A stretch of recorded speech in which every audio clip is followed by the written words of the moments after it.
الحمد لله نحمده ونستعينه ونستغفره ونؤمن به ونتوكل عليه ونعوذ بالله من شرور أنفسنا ومن سيئات أعمالنا من يهده الله فلا مضل له ومن يضلله فلا هادي له ونشهد أن لا إله إلا الله وحده لا شريك له ونشهد أن سيدنا ومولانا محمدا عبده ورسوله أرسله إلى الناس كافة بالحق بشيرا ونذيرا وأعطاه جوامع الكلم ومنابع الحكم وبعده مقاما محمودا وجعله سراجا منيرا صلى الله تعالى عليه وعلى آله وأصحابه وأزواجه وذرياته وبارك وسلم تسليما كثيرا أما بعد فقد قال الله تبارك وتعالى في كتابه العظيم إن الله يأمر بالعدل والإحسان وإيتاء ذي القربى وينهى عن الفحشاء والمنكر والبغي يعظكم لعلكم تذكرون وقال الله تبارك وتعالى وذروا الفواحش ما ظهر منها وما بطن وقال الله تبارك وتعالى ولا تقربوا الزنا إنه كان فاحشا وساء سبيلا وقال الله تبارك وتعالى يا أيها الذين آمنوا إنما الخمر والميسر والأنصاب والأزلام رجس من عمل الشيطان فاجتنبوه لعلكم تفلحون وقال الله تبارك وتعالى قل تعالوا أتل ما حرم ربكم عليكم ألا تشركوا به شيئا وبالوالدين إحسانا إلى آخره وقال النبي صلى الله عليه وسلم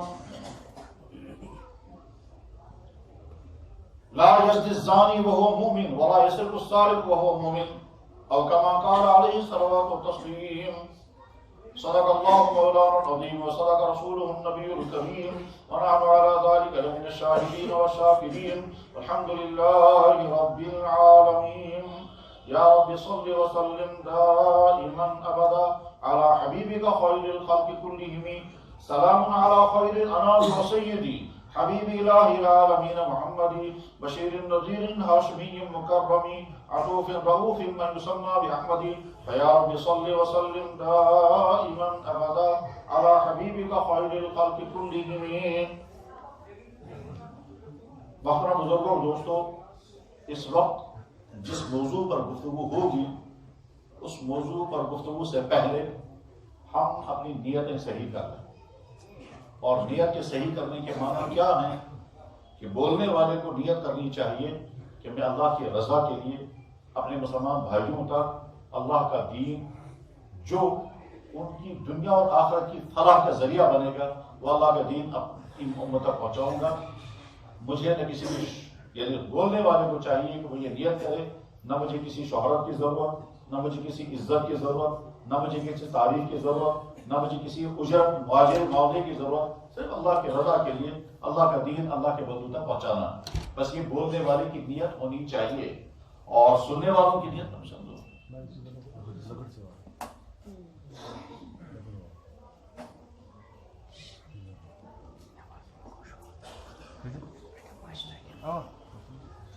اور سننے والوں کو نیت کیا ہونی چاہیے؟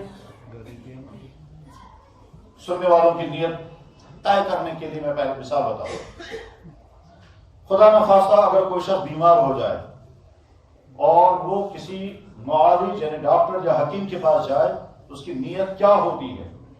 اس کی نیت ہوتی ہے کہ میں جس ڈاکٹر کے پاس جا رہا ہوں تمنا میری یہ ہے کہ وہ توجہ کے ساتھ دیکھے، خواہش میری یہ ہے کہ میری بیماری کا ڈائگنوز صحیح ہو جائے، وہ توجہ کے ساتھ دیکھے اور ڈائگنوزنگ صحیح ہو جائے، اور اس کے بعد پھر جو دوائی وہ مجھے کھانے کو کہے گا وہ دوائی مجھے کھانی ہے، اور جس چیز کا مجھے پرہیز بتائے گا اس کا مجھے پرہیز کرنا ہے. دنیا کا ہر بیمار یہی سوچ کر کسی ڈاکٹر کے پاس جاتا ہے. دنیا کا ہر بیمار یہی سوچ کر کسی ڈاکٹر کے پاس جاتا ہے کہ میں ڈاکٹر کے پاس جاؤں گا، وہاں جو میری بیماری ڈیٹیکٹ ہو جائے گی، جو بھی بیماری واضح ہو جائے گی، اس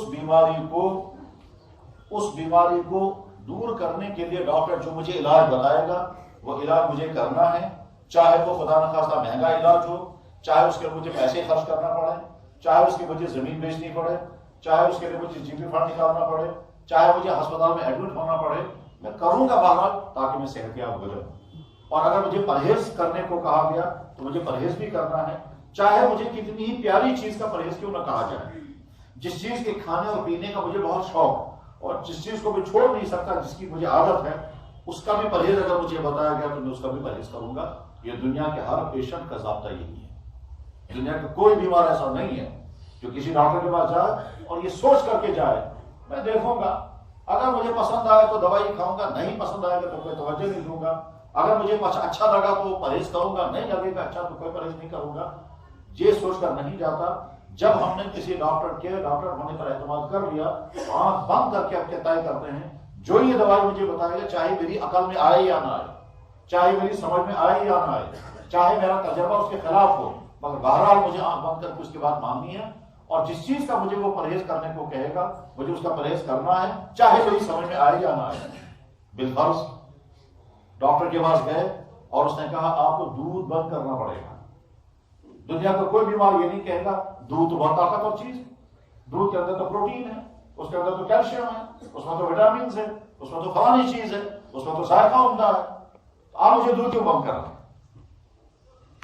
کوئی پیشنٹ نہیں کہے گا، پیشنٹ یہ سمجھے گا کہ واقعتاً دودھ میرے لیے شاید مضر ہے، اسی لیے ڈاکٹر نے ویڈیو بند کر دی۔ گوشت میں طرح طرح کے فائدے ہیں اور پروٹین کا سب سے بڑا خزانہ گوشت اور ہاضمہ داری ہے، اور اس کے باوجود اگر ڈاکٹر نے کہا آپ گوشت کھانا بند کر دیں کیونکہ گاؤٹ کی بیماری ہو گئی یا خدا نہ خواستہ یورک ایسڈ بڑھ گیا یا کولسٹرول زیادہ ہو گیا، تو ڈاکٹر کہتا ہے گوشت کھانا بند کر دیں۔ دنیا کو کوئی بیمار یہ نہیں کہے گا کہ مجھے گوشت کھانے کا بہت زیادہ شوق ہے، میں اس کو چھوڑ نہیں سکتا، آپ بند کر کے کہہ کر دیں۔ بس ٹھیک اسی طرح سے جب کبھی دین کے کسی مجلس میں بیٹھیں، چاہے دعوت کا اجتماع ہو، تبلیغ کا اجتماع ہو، سیرت کانفرنسیں ہوں، کوئی دینی جلسہ ہو، کسی بھی قسم کی دینی مجلس ہو، نیت یہ کر کے بیٹھنا چاہیے کہ جو کچھ مجھے کہا جائے گا میں مجھے سنوں گا، اور اگر کرنے کی بات ہوگی تو کروں گا، اور اگر بچنے کی بات ہوگی تو مجھے بچنے کا ارادہ کرنا ہے، چاہے اس میں مجھے میری پیاری چیز چھوڑنے کو کہا جائے۔ کیوں؟ اس لیے کہ ڈاکٹر تو میڈیکل سائنس کہتا ہے اور دین بیان کرنے والے اللہ اور اللہ کے نبی کا حکم سنا ہے۔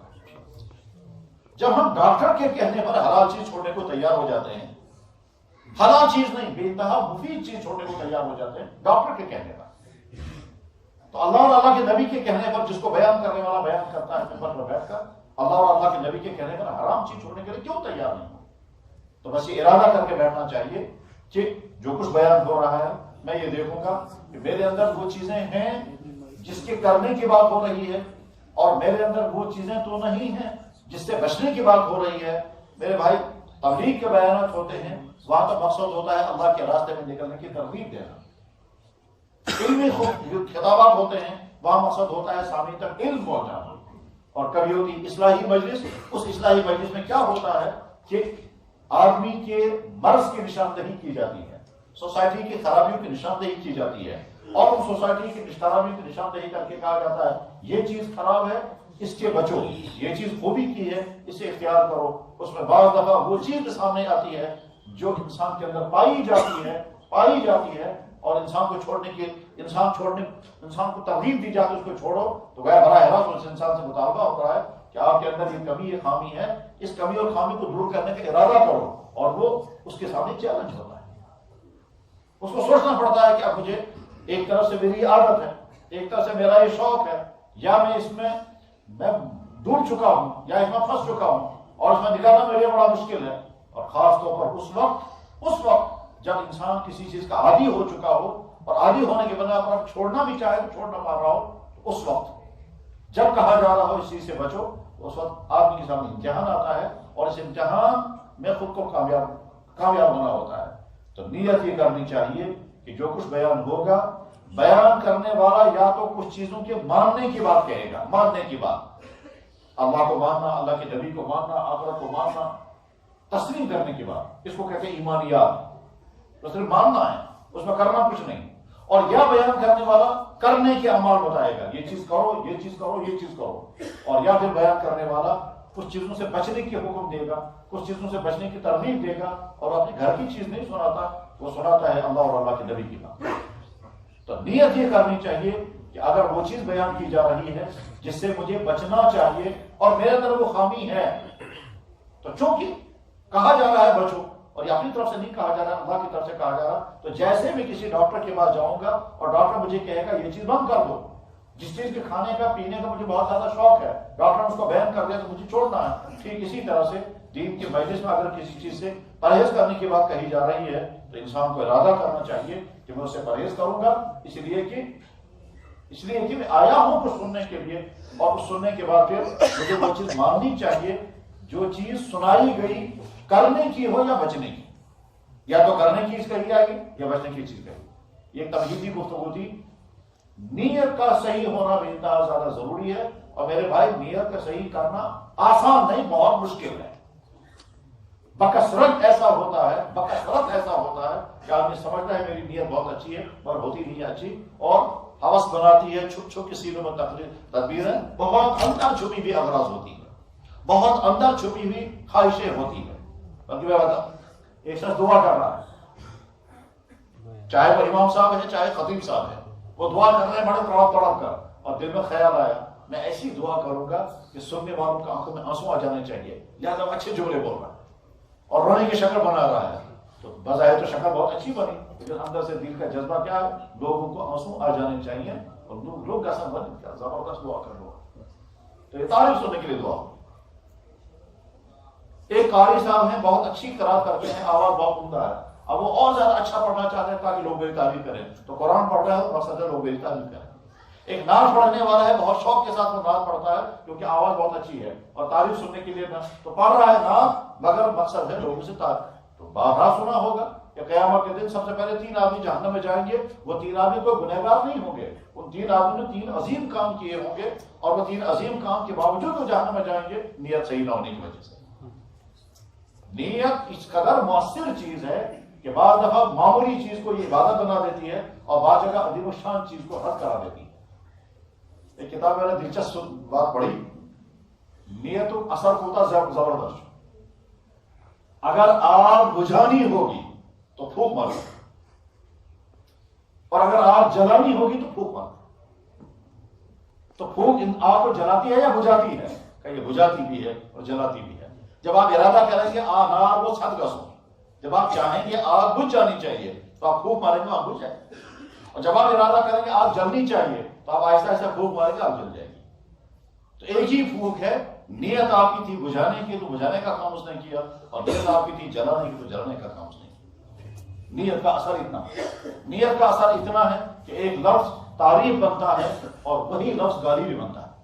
وجہ ہوتی نیت ہے اس لفظ کے بولنے کی گالی تو یہ گالی بن جائے گا، اور نیت ہے اس لفظ کے بولنے کی تعریف، تعارف، انٹروڈکشن تو انٹروڈکشن بن جائے گا۔ کیا صحیح کیا بات چیز ہے؟ تمجیبوں میں ماں ٹھیک، اور لڑائی میں دوسرے کو کہتے ہیں کیا ماں چھوکر کیا جانا ہے، تو وہ گالی بن گئی، بولتے ہیں لوگ۔ وہی ایک لفظ ہے جو گالی بن گیا، وہی ایک لفظ ہے جو تعارف بن گیا، ٹھیک ہے۔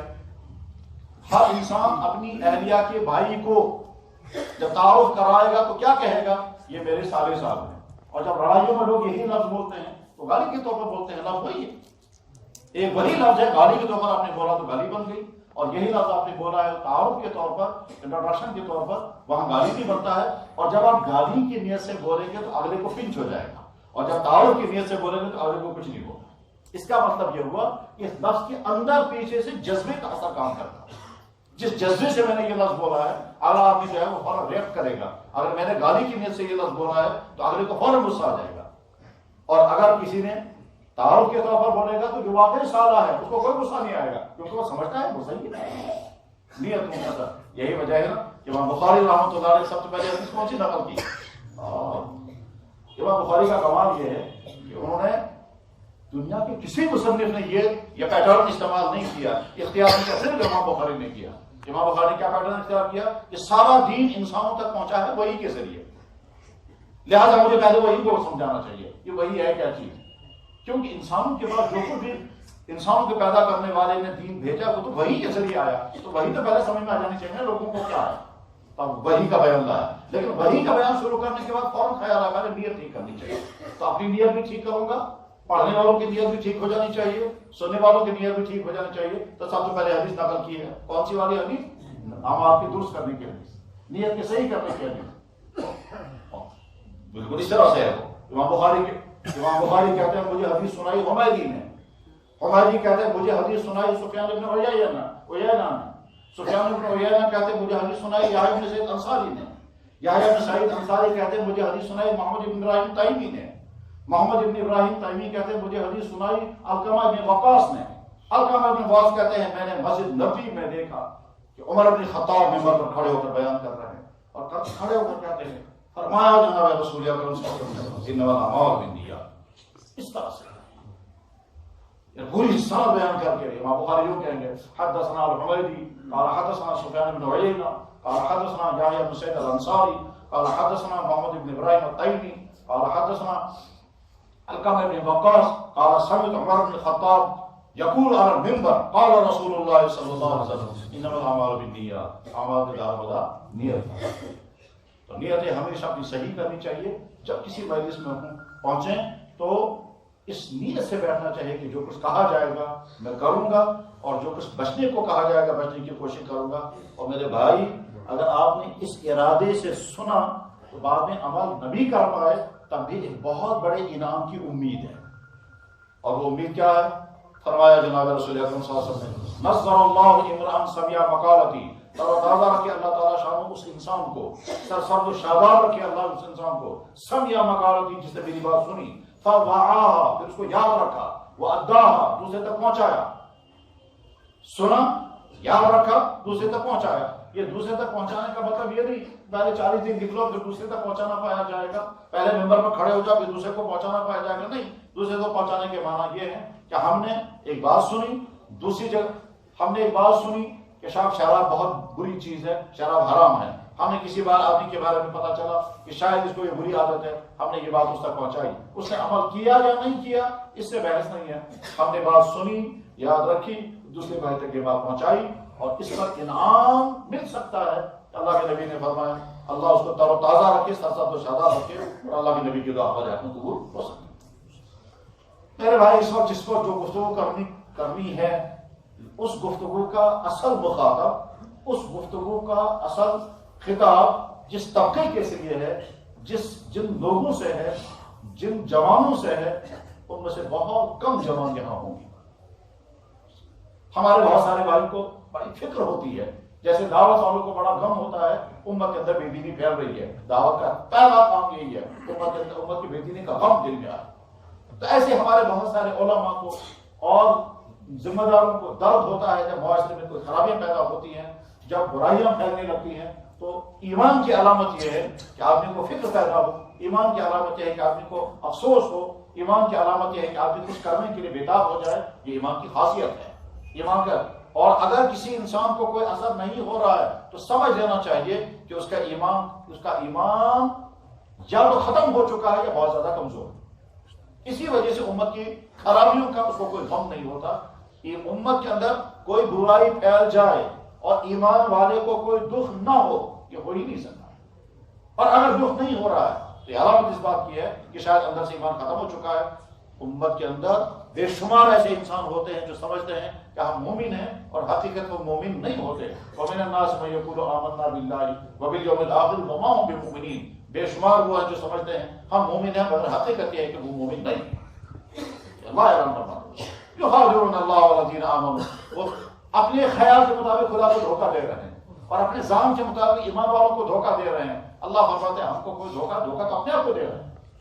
جیسے وہ مان لیجیے کسی ادارے میں کوئی, کسی سکول میں کوئی پروفیسر ہے, کسی کالج میں کوئی لیکچرر ہے, کسی سکول میں کوئی ٹیچر ہے, کسی دفتر میں کوئی افسر ہے اور وہ ذہن اتھیسٹ ہے, وہ کرپٹ ہے, وہ برائیوں میں ڈوبا ہوا ہے, اس کو ڈرنکنگ کی عادت ہے, وہ اسموکنگ کرتا ہے اور طرح طرح کی خرابیوں میں مبتلا ہے. ٹھیک ہے, اور اندر سے کہتا ہے یہ اسلام خامہ خائی ہے, لیکن زبان سے کہتا ہے بھائی ایسے ہی مسلمان, کچھ مسلمان. زبان سے تو یہ کہہ رہا ہے تاکہ سوسائٹی کے میں اس کا اسٹیٹس باقی رہے, سوسائٹی میں اس کا وقار محفوظ رہے. اندر سے اس کی حالت یہ ہے, تو یہ تو اندر کی حالت ہے, یہ اندر کی حالت بتا رہی ہے کہ ایمان سے خالی ہو چکا ہے مگر لوگوں کو دھوکہ دے رہا. اس طرح کے بے شمار لوگوں کو ہم کبھی دیکھتے بھی ہیں, کبھی ان سے ملتے بھی ہیں اور صاف محسوس ہوتا ہے. صاف جیسے ماہر ڈاکٹر کسی کینسر پیشنٹ کو, کسی خطرناک بیمار کو دیکھ کر, کبھی شکل دیکھ کر بتا دیتا ہے کہ حالت اس کی خراب ہے. ماہر ڈاکٹر کبھی کسی خطرناک بیمار کی شکل دیکھ کر بتا دیتا ہے، اس کے ادوار دیکھ کر، اس کا رنگ دیکھ کر، اس کی حیت دیکھ کر بتا دیتا ہے کہ اس کی حالت کیا ہے۔ یہاں کشمیر میں ایک ڈاکٹر تھے، اس کی وفات ہو گئی، دلچسپ واقعہ رکا ہوا تھا، اس کی وفات ہو گئی۔ ایک آدمی اپنے والد کو لے کر اس کے پاس گیا اور جا کر کہا ڈاکٹر صاحب میرے والد کو دیکھیں، ان کو کوئی تکلیف ہے۔ تو ڈاکٹر نے اچھی طرح سے دیکھا، کہا کہ تیرے والد کو تکلیف ہے، تکلیف تجھے ہے۔ اس نے کہا نا بچوں ٹھیک ہے، تب ہے آواز جانو سے کہتا ہوں تکلیف، تب ہے آواز جان سے ٹھیک سے شکر ٹھیک، تب ہے نماز بہت بہت سے ٹھیک، تب ان سے کہہ چپ ٹھیک، آواز جان سے ٹھیک ٹھیک۔ بعد میں کیا پتا چلا، آواز جان کو چھاتی خراب ہو گئی تھی بڑھاپے میں، اور لڑکے کو بلڈ کینسر تھا، اور لڑکا ٹھیک تھا اس کا۔ بہت مشہور ڈاکٹر رہا ہے وہ کشمیر کا، ڈاکٹر علی جان اسے کہتے تھے، ٹھیک ہے۔ اور ڈاکٹر علی جان جب خود بیمار ہو گیا تو اس کو لے گئے امریکہ، جب امریکہ لے گئے، جب وہاں ڈائگنوسنگ ہوئی تو وہاں ڈاکٹروں نے کہا تھا آپ کہاں سے آئے ہو؟ انہوں نے کہا کشمیر سے۔ کہا کشمیر سے یہاں آ گئے، وہاں ڈاکٹر علی جان موجود ہے تو یہاں آ گیا؟ اس نے کہا علی جان تو میں نہیں۔ میں نے یہ واقعہ سنا تو مجھے شک تھا پتہ نہیں یہ صحیح ہے یا نہیں، لیکن بعد میں پتہ چلا بالکل صحیح ہے کہ ڈاکٹر علی جان نظر شکل دیکھ کر بتا دیتا تھا اس کو کیا بیماری ہے، جیسے پرانے زمانے میں حکیم نظر پکڑ کر بتا دیتا تھا کیا بیماری ہے، تو ایسے ہی کبھی انسان بات چند باتیں سن کر کے آدمی محسوس کر لیتا ہے کہ یہ کون سی دنیا میں پہنچا ہوا، کس حالت میں ہے۔ تو جن بھائیوں تک یہ بات پہنچانی چاہیے تھی، ان بھائیوں میں شاید بہت کم لوگ یہاں ہوں گے، لیکن امید یہ ہے کہ ان بچوں تک، ان جوانوں تک، اس سوسائٹی تک، اس طبقے تک یہ باتیں پہنچ جائیں گی جس کو ہم مخاطب بنانا چاہتے ہیں، جن تک یہ باتیں پہنچانا چاہتے ہیں، یا ان والدین تک یہ باتیں پہنچ جائیں گی جن والدین کی کندھوں پر بہت بڑی ذمہ داری ہے، خصوصاً آج کے دور میں۔ بہرحال اللہ کرے ان باتوں کا نتیجہ صحیح نکل آئے اور تاثیر پیدا ہو جائے، اور جس سدھار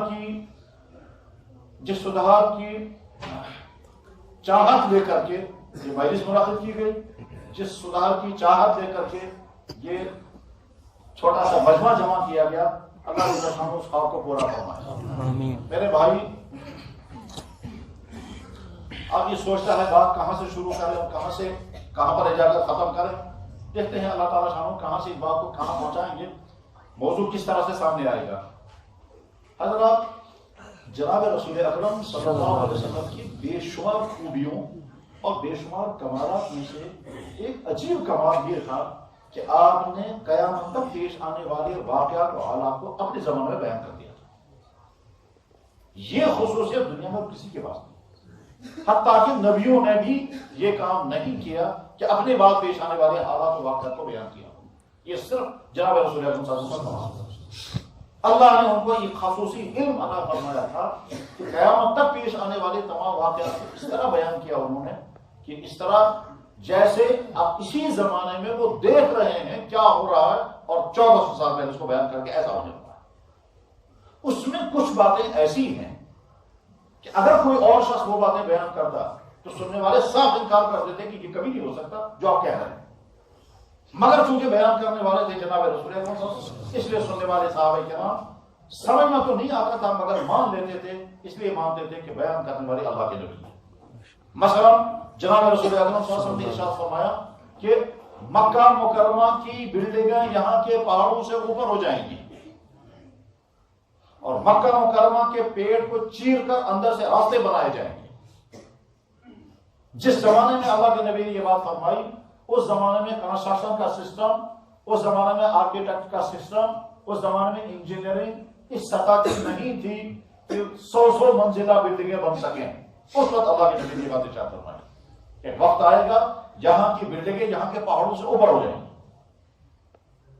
اللہ نے جن کو وہاں جانے کا موقع عطا فرمایا، اور سب کو اللہ تعالیٰ وہاں جانے کا موقع نصیب فرمائے اور بار بار پہنچائے، وہ گواہی دے سکتے ہیں وہاں کے پہاڑ وہاں نیچے ہیں، وہاں کی بلڈنگیں اوپر، اور جب بلڈنگ کے اوپر چڑھ جاتے ہیں تو پہاڑ نیچے نظر آتے ہیں، اور انسان میں گاڑیاں سڑکوں پر ایسے نظر آتی ہیں جیسے چونٹیاں چڑھ رہی ہیں۔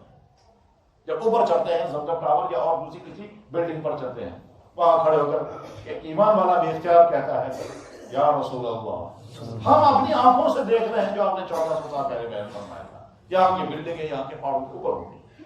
اللہ کے نبی نے فرمایا مکے میں سبزہ اگایا جائے گا، چنانچہ وہاں اس وقت سبزہ اگایا گیا، دنیا کی کسی ملک سے مٹی لائی گئی، اس مٹی کو وہاں بچھایا گیا، دوسرے ملک سے گھاس لائی گئی، پھر ماہرین لائے گئے اور ماہرین نے یہ ڈیسائیڈ کیا کہ اس گھاس کے لیے کتنا پانی چاہیے اور چھڑکاؤ کیسے کرنا ہے اور ٹائمنگ کیا ہے اور مینیج کیسے کرنا ہے۔ نتیجہ یہ ہے کہ جناب یہاں جنوری ہوتا ہے اور مکہ مکرمہ میں ہری گھاس نکلتی ہے، اور وہ ہری گھاس کیسے نکلتی ہے؟ اسی شاندار سائنس کی بنیاد پر، یعنی باٹنی کے سارے اصول استعمال کرنے کے بعد پھر وہاں جنوری کے مہینے میں بھی گھاس اگاتے تھے اور مکہ مکرمہ میں گھاس اگاتے تھے اور گھاس اگی بھی رہتی ہے، مطلب مش مکائے کل وشمت یا یول اور مجھے جنوری اس میں اور وہ بھی مکہ مکرمہ میں۔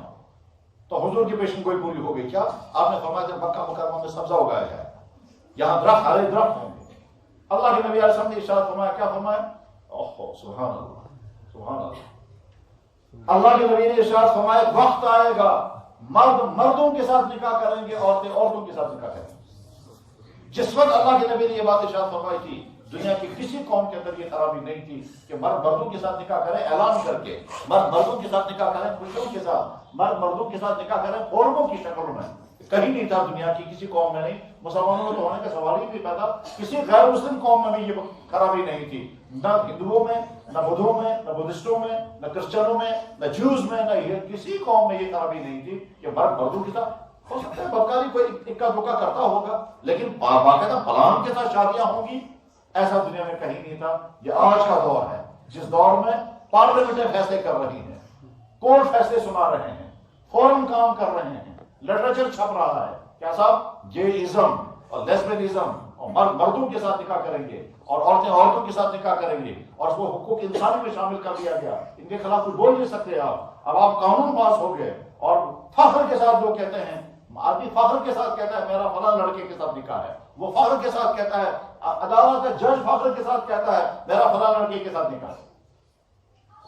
خیر اب یہ قومیں، دنیا کی قومیں کیا کریں گی، لیکن ہم جب یہ بات دیکھتے ہیں تو بے اختیار خیال آتا ہے ہمارے نبی صلی اللہ علیہ وسلم سے 1400 سال پہلے بات ارشاد فرمائی تھی، یکتفی الرجال بالرجال وتکتفی النساء بالنساء، مردوں کے ساتھ نکاح کریں گے، عورتیں عورتوں کے ساتھ نکاح کریں گے، وہ دور آنے والا ہے۔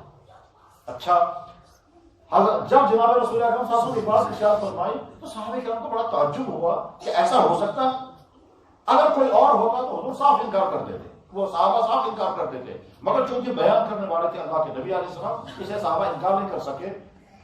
بالفرض آج اگر کوئی شخص کھڑے ہو کر یہ اعلان کرے گا ان قریب ایسا وقت آنے والا ہے کہ ہر آدمی تمنا کرے گا میں غریب بن جاؤں، تو سارے سننے والے کہیں گے یار یہ تو کبھی نہیں ہو سکتا۔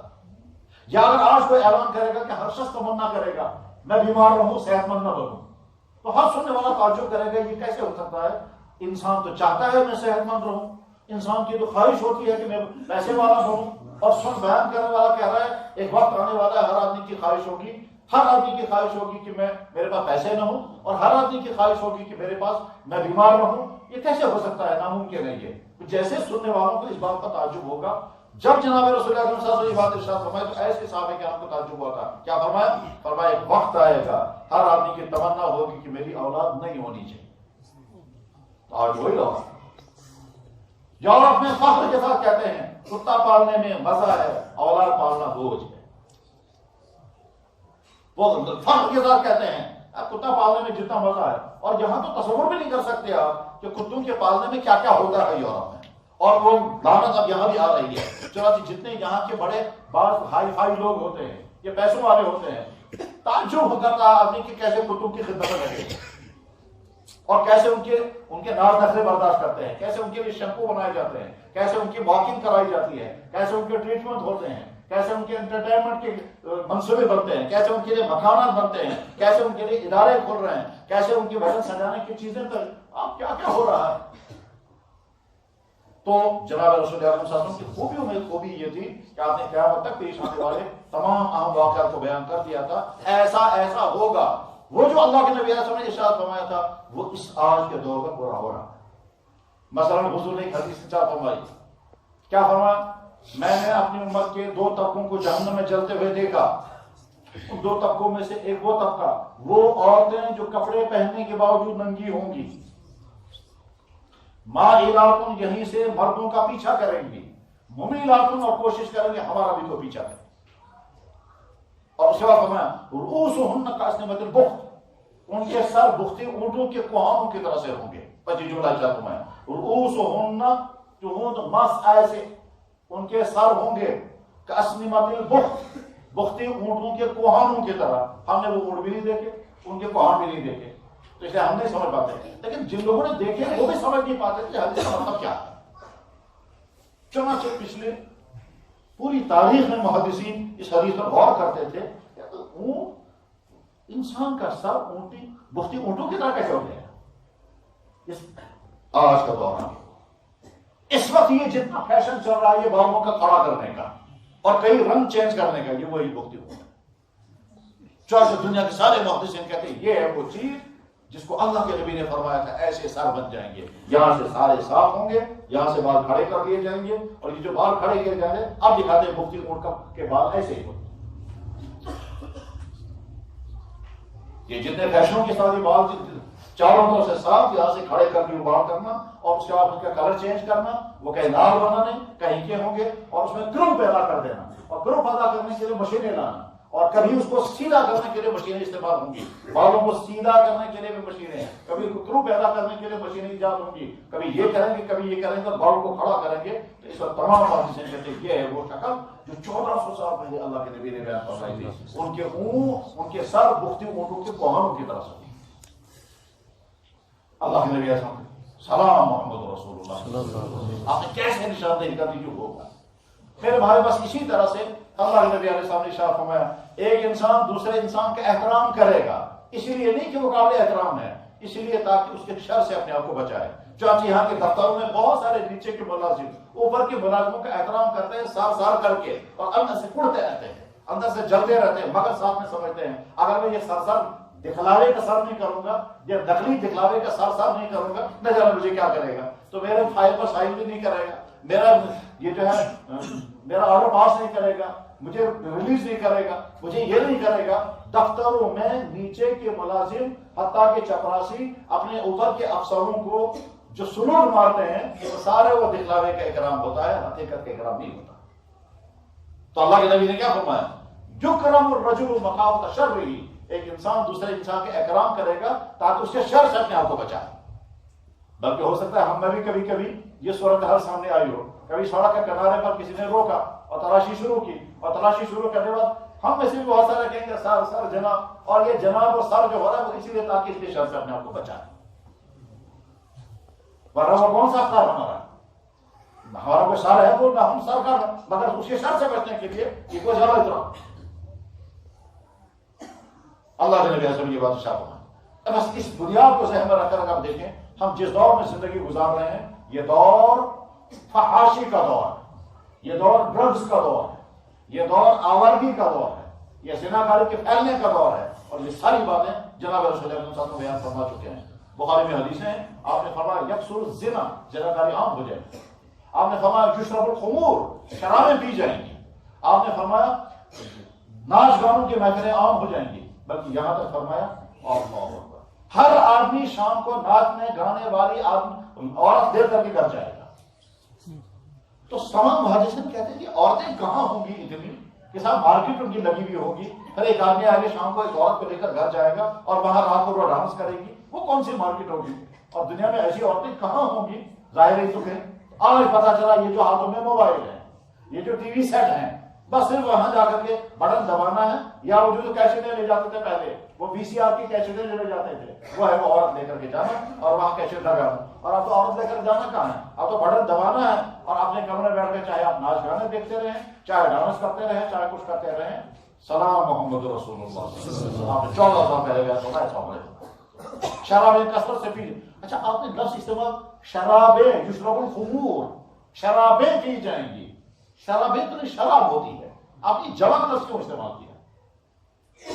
تو جواب آیا کہ نہیں، اصل میں آپ یہ بتانا چاہتے ہیں کہ منشیات کی قسمیں بدل جائیں گی، ڈرگس کی قسمیں بدل جائیں گی. چاہتے بڑا سیٹ میں ایک ٹیبلٹ میں یہاں دبا کر رکھیں گے، یہی ایگزاسٹ ہو جائے گی اور انسان کو نشہ چڑھ جائے گا. یہ انجیکشن کریں گے، ٹیبلٹس کھائیں گے، حتیٰ کہ بعض نازک جگہ پر لے جا کر کے انجیکشن کریں گے اور انجیکشن کی وجہ سے ان کو نشہ. ڈرگس قسم قسم کے ہوں گے، یہاں تک کہ آج کے زمانے میں کیا ہوتے ہیں چیری پالش روٹیوں پر لگا کر کے لڑکے کھاتے ہیں، تھنر لوگ پیتے ہیں، یہاں تک کہ وہ فیویکول وہ کھا رہے ہیں کیونکہ فیویکول میں نشہ ہے، اور ایسی منشیات کے نتیجے میں جوانیاں تباہ ہوں گی۔ تو اللہ کے نبی نے جمع کا لفظ استعمال فرمایا تھا کہ ایسا ہوگا۔ میرے بھائی، جو اللہ کے نبی نے فرمایا تھا وہ سب پورا ہو رہا ہے، اور پورا ہو رہا ہے، اس کے نتیجے میں تباہیاں آئیں گی۔ اس سے پہلے ایک ایمان والے کو یہ سمجھنا چاہیے کہ دین اسلام کا مقصد کیا ہے؟ جواب: انسان کے ایمان کی حفاظت، انسان کے جان کی حفاظت، انسان کے عقل کی حفاظت، انسان کے کیریکٹر کی حفاظت، یہ اسلام کا مقصد ہے۔ اسلام میں جتنے احکام بیان فرمائے ہیں، ان تمام احکام میں یہ سارے مقصد ہوتے ہیں۔ ہمارے مدرسوں میں جو علم پڑھائے جاتے ہیں، کچھ علم ایسے جو پڑھائے نہیں جاتے، وہ آگے جا کر خود پڑھنے ہوتے ہیں۔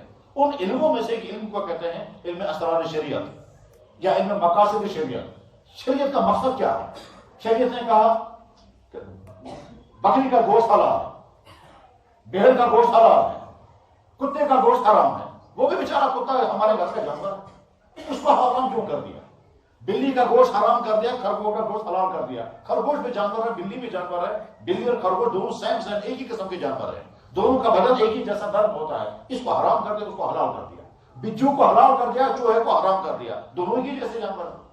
جنگلی گائے کو حلال کر دیا، جنگلی گدھے کو حرام کر دیا، دونوں جنگل میں رہتے ہیں، دونوں جنگلی گھاس کھاتے ہیں، ایک کو حرام کر دیا، ایک کو حلال کر دیا۔ ایسا کیوں ہوا؟ تو وہاں سے لے کر کوئی مقصد ہوگا، یعنی اللہ جب کسی چیز کو حرام کر دیتے ہیں تو اللہ کے مقصد ہے۔ وہ مقصد کیا ہے؟ یہ چیز تمہاری صحت کو نقصان پہنچائے گی، اس لیے میں نے اس کو حرام کر دیا۔ یہ چیز تمہاری عقل کو تباہ کر دے گی، اس لیے میں نے اس کو حرام کر دیا۔ یہ چیز تمہارے کیریکٹر کو خراب کر دے گی، اس لیے میں نے اس کو حرام کر دیا۔ تو گویا اللہ اور اللہ کے نبی جب کسی چیز کو حرام کرتے ہیں اس کا ایک مقصد ہوتا ہے، ورنہ یہ ساری کائنات اللہ نے انسان کے لیے بنائی، اور اللہ تعالیٰ بار بار کہتے ہیں کلوا من الطیبات ما رزقناکم، میں نے جتنی چیزیں تمہاری بنائی ہیں کہ کھاؤ اور پیو۔ هو الذی خلق لکم ما فی الارض جمیعا، تمہارا وہی رب ہے جس نے تمہاری یہ ساری کائنات بنائی ہے۔ قل من حرم زینۃ اللہ التی اخرج لعبادی، کون ہے وہ جو میں نے اپنے بندوں کے لیے چیزیں پیدا کی ہیں ان کو کون حرام کر سکتا ہے؟ والطیبات من الرزق، جتنی عمدہ نعمتیں میں نے پیدا کی ہیں اپنے بندوں کے لیے ان کو کون حرام کرے گا؟ درمیان میں ایک بات سمجھ لیں کہ ایک ایک نعمت کو استعمال کر کے اللہ کی قدرتوں کا استحضار کرنا چاہیے۔ اللہ نے کیسی ذائقوں کی چیزیں پیدا کروائی، اور ذائقوں کی چیزیں تو بات کی چیز ہے۔ اگر اللہ زبان کے اندر ٹیسٹ نہ رکھتا تو یہ دنیا کی ساری غذائیں کھا کر ہم کو کوئی مزہ ہی نہیں آتا۔ یہ اللہ نے زبان پر ٹیسٹ رکھا ہے، اور ٹیسٹ بھی کیسا رکھا ہے؟ 40,000 ٹیسٹ زبان ریکارڈ کر دیتی ہے۔ یعنی آج اگر ہم ایک چیز کھائی، ٹھیک، یہ جو اس کا ذائقہ ہے یہ ہمیشہ ہمیشہ کے لیے محفوظ ہو گیا۔ میں نے حضرت مولانا عمر صاحب رحمہ اللہ تعالیٰ سے سنا، وہ بیان کرتے ہوئے کہہ رہے تھے کھجور بھی میٹھی، انگور بھی میٹھی، دونوں کی مٹھاس میں فرق ہے، اور فرق ایسا ہے کہ ہم سمجھا نہیں سکتے، ہم فیل کر سکتے ہیں۔ ٹھیک، ہر پھل الگ ذائقے کا، سارے میٹھے، سب کی مٹھاس میں فرق ہے، تمام کی پیکنگ الگ، تمام کے ذائقے الگ، تمام کے وٹامنس الگ، تمام کے اندر جو پائی جانے والی خوبیاں ہیں وہ الگ الگ ہیں۔ ہر ایک کی پیکنگ الگ ہے، ہر ایک کا ذائقہ الگ ہے، ہر ایک کی شیپ الگ ہے، ہر ایک کی شیپ الگ ہے، ہر ایک کا کلر الگ ہے، اور ہر ایک کے پیدا ہونے کا سسٹم بالکل الگ ہے۔ اور اس کے بعد فائدہ تب ہے جب ہماری زبان پر ٹیسٹ ہے، تو ہم جتنی نعمتیں استعمال کرتے ہیں ان نعمتوں استعمال کرتے ہوئے استحضار کرنا چاہیے کتنی قدرت والا ہے وہ اللہ، ان چیزوں کے اندر ذائقے پیدا کیے، ان ذائقوں کی بنا پر ہی ہم مزہ اٹھاتے ہیں۔ اگر چیزوں میں ذائقہ نہ ہوتا تو ہم کھاتے کھاتے تنگ آتے، دوائی کھاتے کھاتے لوگ تنگ آ جاتے ہیں اور کہتے ہیں دوا کیوں پریشان تنگ احساس۔ اور اگر چیزوں میں ذائقہ رکھا ہوتا مگر زبان پر ٹیسٹ نہ رکھا ہوتا تو انسان کو پتہ ہی نہیں چلتا کہ میں کیا کھا رہا ہوں۔ جیسے ہاتھ سے لقمہ اٹھایا، ہاتھ نہیں بتا پاتا ہے یہ میٹھا ہے کہ کھٹا ہے، زبان بھی نہیں بتا پاتی۔ تو اللہ نے ذائقے بھی چیزوں کے اندر رکھے ہیں۔ تو اللہ جل شانہ کہتے ہیں یہ ساری کائنات میں نے تمہارے لیے بنائی ہے، اس کو کون حرام کرے گا؟ اس کے باوجود اگر اللہ اور اللہ کے نبی کی چیز کو حرام کر رہے ہیں، اس کے معنی یہ کہ انسان کے لیے مضر ہے۔ انسان کی یا تو صحت کو یا ایمان کو یا نسب کو، زنا کاری کو حرام کیوں کیا گیا؟ اس لیے کہ اس کے نتیجے میں تمہاری سوسائٹی کے اندر ایسے بچے پیدا ہوں گے جن بچوں کا کوئی وارث نہیں ہوگا، اور تم کسی کو باپ نہیں کہہ سکو گے، تم کسی کو بیٹا نہیں کہہ سکو گے، تمہاری بیویاں تمہاری وفادار نہیں رہیں گی، تمہارے گھروں کے اندر اوروں کے بچے پیدا ہو جائیں گے اور تم سوسائٹی بکھر جائے گی۔ یعنی انسانوں کی سوسائٹی انسانوں کے لیے وہ جانوروں کی سوسائٹی بن جائے گی، جیسے یورپ کا برا حال ہوا۔ لیکن اب اس مضمون کو چھوڑ کر کے میں دوسرے انداز سے اس بات کو جو سمجھانے کی کوشش کرتا ہوں وہ ہے اچھی طرح سے سمجھ لیجیے میرے بھائی، جن تک یہ میسج پہنچانا ہے، آپ جن کے ذریعے جو ان تک یہ میسج پہنچا سکتے ہو وہ پہنچائیں۔ وہ کیا ہے کہ انسان کی زندگی میں سب سے نازک، سب سے قیمتی، سب سے اہم ترین زمانہ اس کی جوانی کا زمانہ ہے۔ اسی جوانی کے زمانے میں یہ بن سکتا ہے، اسی جوانی کے زمانے میں بگڑ سکتا ہے۔ بری عادتیں اسی جوانی کے زمانے میں لگتی ہیں اور انسان اپنے خوبیاں اندر پیدا قابلیت پیدا کرے گا تو اسی عمر میں، بگڑے گا تو اسی عمر میں۔ یہی وجہ ہے کہ جناب رسول اکرم صلی اللہ علیہ وسلم کو جوانوں کی بے انتہا زیادہ فکر تھی اور ہمیشہ حضور اسی فکر میں رہتے تھے میری امت کے جوانوں کا کیا ہوگا۔ یہی وجہ ہے کہ اللہ کے نبی علیہ السلام جب دنیا سے رخصت ہو رہے تھے تو سارے بڑے کام بزرگوں کے حوالے نہیں کیے، جوانوں کے حوالے کیے۔ فوج کا کمانڈر بنایا 17 سال کا نوجوان لڑکا اسامہ بن زید۔ یمن کا گورنر بنایا ایک نوجوان لڑکا معاذ بن جبل۔ مکہ مکرمہ کا گورنر بنایا 14 سال کا لڑکا عطاء بن حسین۔ اللہ اکبر!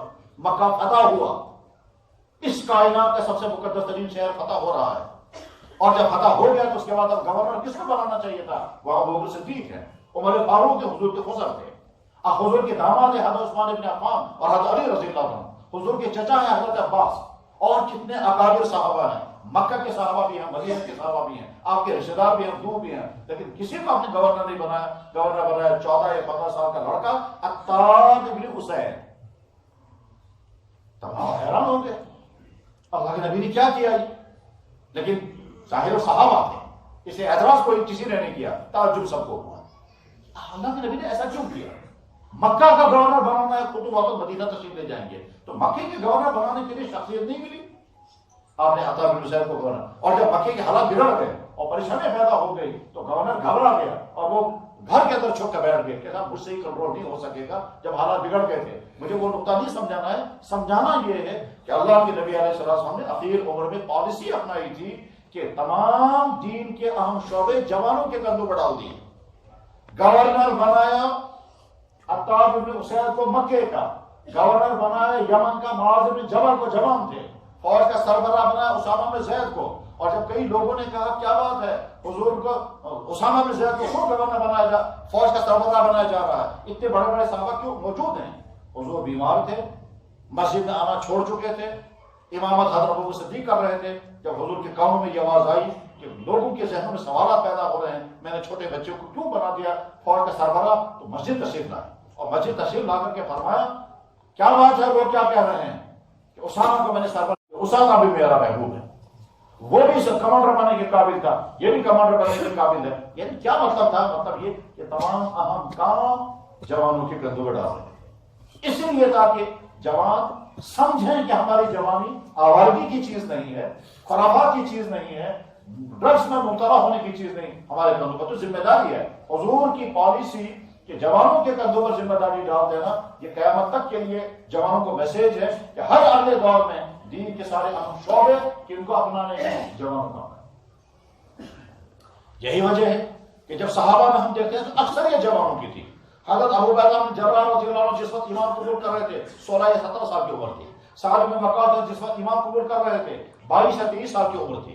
اکثر صحابہ جوانی میں تھے، چند ہی افراد بزرگ تھے، اس میں صدیق اکبر اور عمر فاروق، عثمان غنی بھی جوان، بلکہ حضرت علی کرم اللہ تعالیٰ وجہ تو جنگ بدر میں جب گئے ہیں، جنگ بدر میں اس وقت ان کا نکاح بھی نہیں ہوا تھا، وہ انمیرڈ انسان ہیں اور جنگ بدر میں پہنچے ہیں۔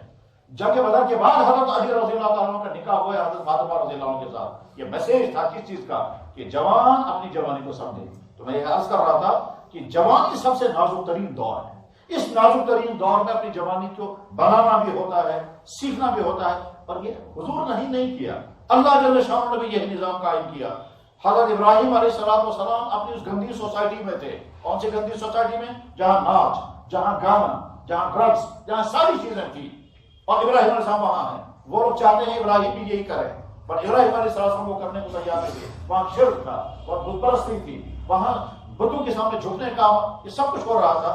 ابراہیم علیہ السلام اس کام کو کرنے کے لیے تیار نہیں تھے۔ جب ان لوگوں نے وہ اپنا کوئی فنکشن منایا، اور فنکشن میں جا کر انہیں وہ ناچ گانے کیے اور وہ ڈرگس وہ ساری خرابیاں کی، اور ابراہیم علیہ السلام وہاں لے گئے، ابراہیم علیہ السلام یہاں سے گئے ہیں اور ان کے ان مورتیوں کو توڑ دیا اور بتوں کو گرا دیا. تو بعد میں جب وہ لوگ آئے ہیں تو انہیں کیا کہا؟ انہوں نے کہا سمعنا فتى یذکرہم یقال لہ ابراہیم. ایک جوان ہے نا وہ نیا، وہ نہیں مانتا ہمارے سسٹم کو، وہ نہیں مانتا ہماری سوسائٹی کو، وہ جوان کا حوالہ کیا.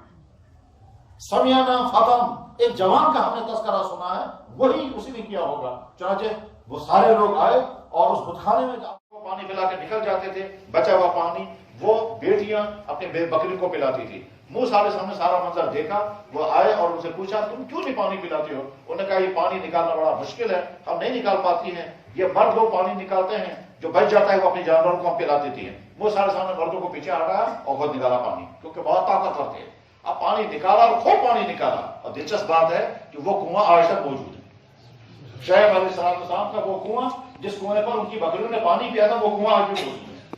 خیر، تو موسیٰ علیہ السلام نے بکریوں کو پانی پلایا اور کیا پھر وہ بیٹیاں بکریوں کو لے کر پہنچ گئی واپس. تو شعیب علیہ السلام نے ان سے کہا تم بکریوں کو پانی پلائے بغیر ہی واپس کیوں آ گئے؟ انہوں نے کہا جی پانی پلا کر ہم آئی. کہا نہیں، تم تو اتنی جلدی نہیں، تم تو شام کو واپس پہنچتی تھی. جب وہاں سارے لوگ اپنی بکریوں کو پانی پلا کر نکل جاتے تھے، اس کے بعد تم اپنی بکریوں کو پانی پلا کر رہتی تھی. آج دوپہر کو کیوں واپس آ گئے؟ انہوں نے کہا بھائی جوان تھا، اس جوان نے ہماری بکری کو پہلے پانی پلا دیا اور وہ وہیں بیٹھا ہوا ہے. تو شعیب علیہ السلام نے کہا کہاں ہے وہ جوان؟ کہ وہیں پانی پر بیٹھا ہوا ہے. شعیب علیہ السلام نے کہا جاؤ بلا کر کے لاؤ. اب یہ جوان بیٹی آئی ہے اور موسیٰ علیہ السلام کو کہہ رہی آپ کو آواز بلا رہے ہیں، اور یہ پہاڑوں کا سفر ہے، نالوں سے گزرنا ہے، کچھ پتا نہیں 10 کلومیٹر کا فاصلہ طے کرنا ہے، کتنا فاصلہ طے کرنا ہے. اس وقت قرآن کریم نقشہ کھینچ رہا ہے. کیا؟ موسیٰ علیہ السلام جوان، ان کے ساتھ ایک جوان بیٹی. موسیٰ علیہ السلام کی آگے آگے بیٹی چل رہی ہے راستہ دکھانے کے لیے. نالے کے اندر جب تیز ہوا آئی اس کی ساڑی گر گئی تو اس کے بال نظر آئے موسیٰ علیہ السلام کو. ہوا تیز آئی، اس کے شلوار پیچھے ہٹ گئی اور ٹانگیں نظر آ گئی. موسیٰ علیہ السلام نے سوچا میں جوانی کی عمر میں ہوں، میری آنکھ گناہ نہیں کرنی چاہیے.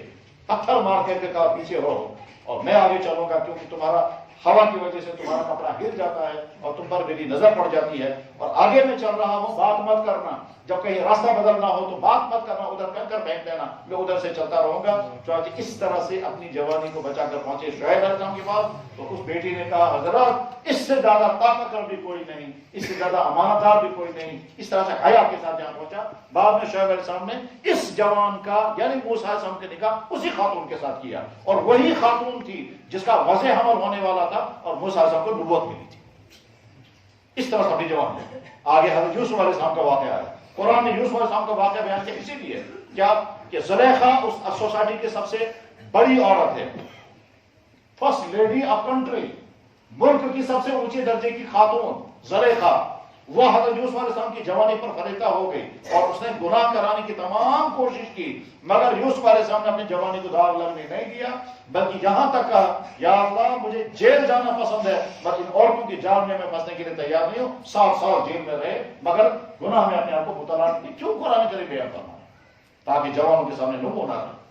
اور آخر میں خود جناب رسول اکرم صلی اللہ علیہ وسلم کی ذات اقدس ہے کہ آپ نے جوانی کو عمر اس حال میں گزاری، انتہائی خوبصورت جوان، انتہائی طاقتور جوان. بخاری میں حدیث ہے کہ حضور کے جسم میں جنت کے 300 مردوں کی طاقت ہے، اور جنت کے ایک مرد کے اندر طاقت ہوگی دنیا کے 100 مردوں کے برابر. 300 مردوں کی طاقت کا مطلب ہوا حضور کے جسم عطا کے اندر 3000 دنیا کے مردوں کی طاقت. اس کی طاقت حضور کے اندر تھی. اس کے باوجود اچھا، اور ساتھ میں سوسائٹی گندی سوسائٹی ہے، مکے کی کافرانہ ماحول ہے، جاہلانہ ماحول ہے، وہاں شرابیں ہیں، وہ سب کچھ ہے، لیکن آپ نے اپنی جوانی کو کوئی داغ لگنے نہیں دیا. حالانکہ حضور کے نہ والدین ہیں، نہ بھائی بہن ہیں، نہ کوئی نگرانی کرنے والا ہے، نہ کوئی پوچھنے والا ہے، نہ کوئی تنقید کرنے والا ہے. یہ بھی پتا نہیں حضور رہتے کہاں تھے. یعنی گویا فکر کرتا ہے والد، فکر کرتی ہے والدہ، نگرانی کرتے ہیں بھائی بہن، حضور کا کوئی نہیں تھا، اکیلے اس گندی سوسائٹی میں ہے. مگر سلام محمد رسول اللہ کی بارگاہ اقدس میں جب دشمنوں نے تانے دیے تو کوئی دشمن یہ تانا نہیں دے سکا کہ محمد صلی اللہ علیہ وسلم کی جوانی داغدار ہے.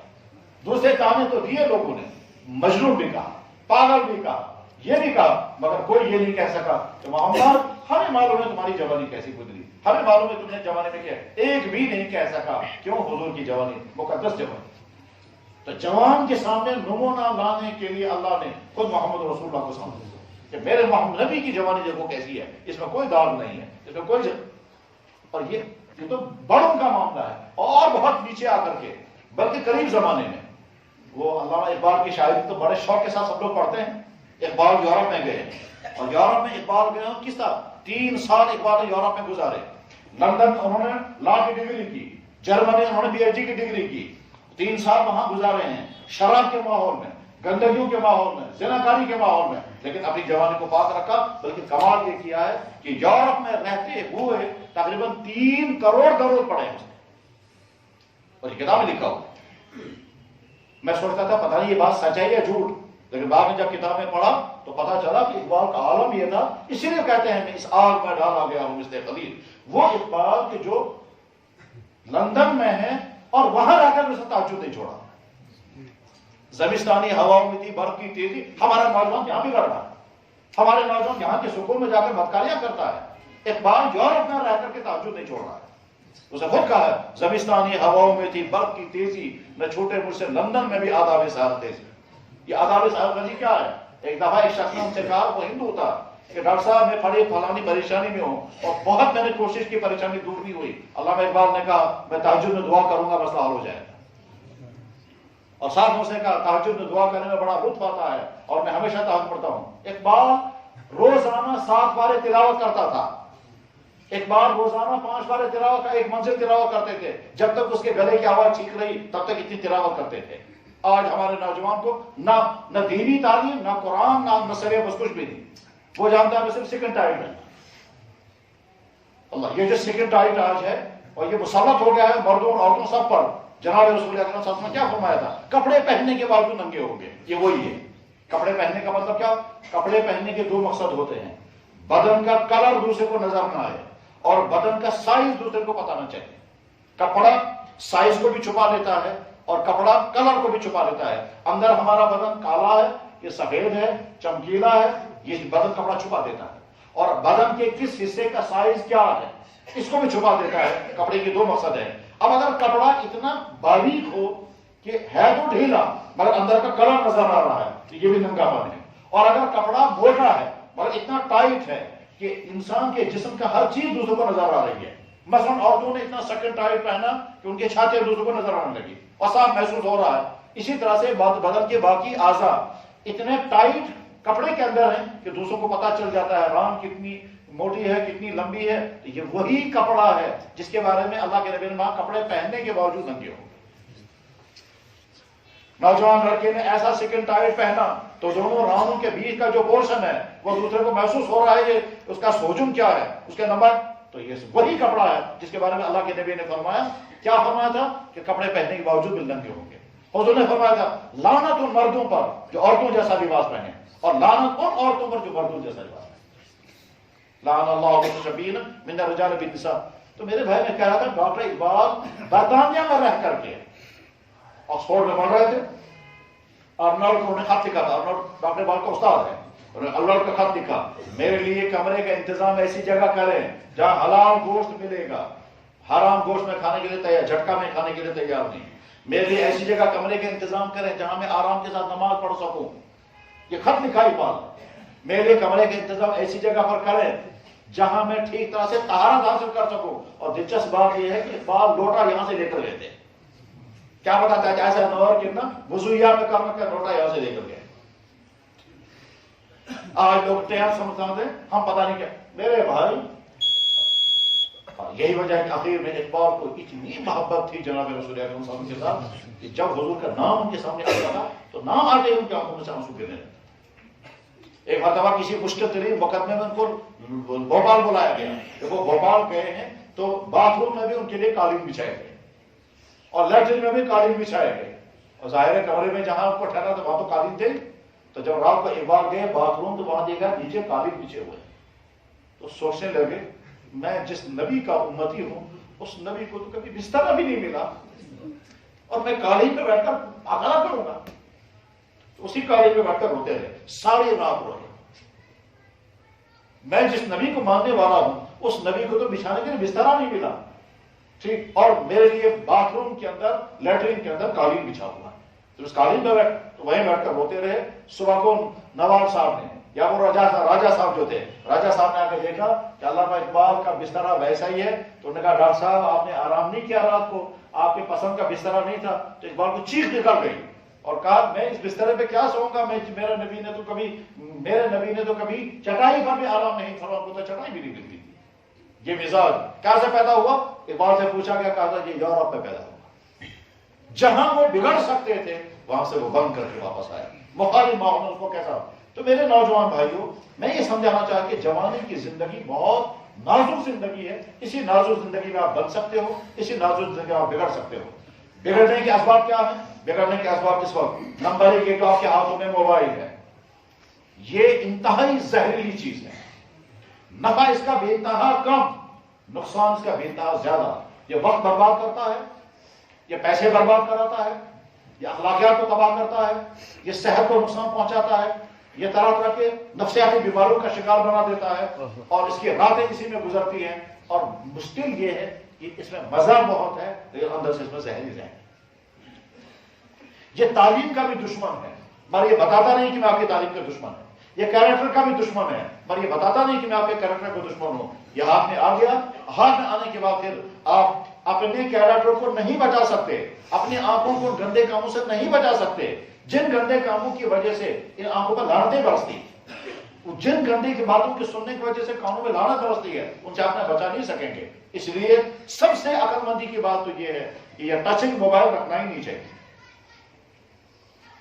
موبائل کی ضرورت پوری آپ کو پوری کرنی ہے، وہ ضرورت آپ پوری کر سکتے ہیں صرف اتنے سے، سیدھا سادہ موبائل رکھیں اور اس کے ذریعے۔ اور اگر آپ نے یہ موبائل رکھا تو پھر عقل مندی کا تقاضا ہے کہ جیسے ہم بجلی کو یوز کرتے ہیں، بجلی بہت فائدے مند ہے اور بڑی خطرناک بھی ہے، ہر انسان اس کے خطرے سے اپنے آپ کو بچاتا ہے اور اسے فائدہ اٹھاتا ہے۔ بس ٹھیک اسی طرح سے تمہارے ہاتھوں میں یہ موبائل ہے۔ عقل مند انسان وہ ہے جو اس کے خطرات سے اپنے آپ کو بچائے، اس کے خرابیوں سے اپنے آپ کو بچائے اور اسے فائدہ اٹھائے۔ خطرات کیا کیا ہیں یہ تو سمجھانے کی ضرورت ہی نہیں آج۔ یہ موبائل کمپنیاں آپ کے کیریکٹر کو تباہ کرنے کے لیے طرح طرح کی میسجیں کریں گی، اور ان کا مقصد کیا ہے؟ میں آپ کے انتظار میں ہوں، آج دن آپ کے لیے مجھے آپ سے ہی باتیں کرنی ہے، کچھ پتا نہیں ہے کون میسجیں کرتا ہے، یہ کوئی عورت ہے وہاں سے یا مرد ہے، شرط ہے آپ اس میں پھنس جانے چاہیے۔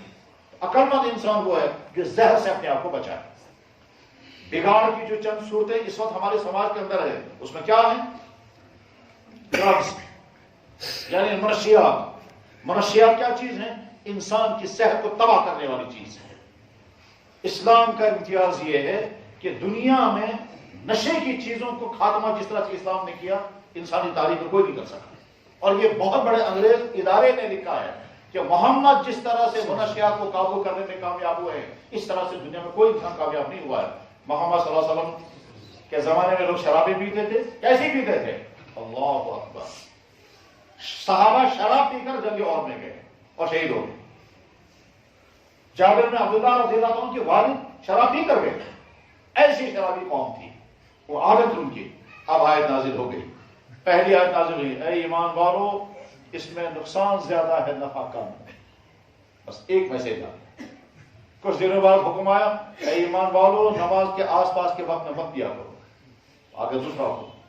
اور کچھ عرصے کے بعد جب تیسری آیت نازل ہو گئی تو اس واقعے کو بیان کرتے ہیں حضرت انس بن مالک۔ انس بن مالک کہتے ہیں ہم ایک گھر میں بیٹھے ہوئے تھے، ابو طلحہ رضی اللہ تعالیٰ عنہ اپنے چند دوست صحابہ کے ساتھ بیٹھے تھے شراب پینے کے لیے، اتنے میں باہر سے اعلان ہو گیا، یا ایھا الذین آمنوا انما الخمر والمیسر والانصاب والازلام رجس من عمل الشیطان فاجتنبوہ۔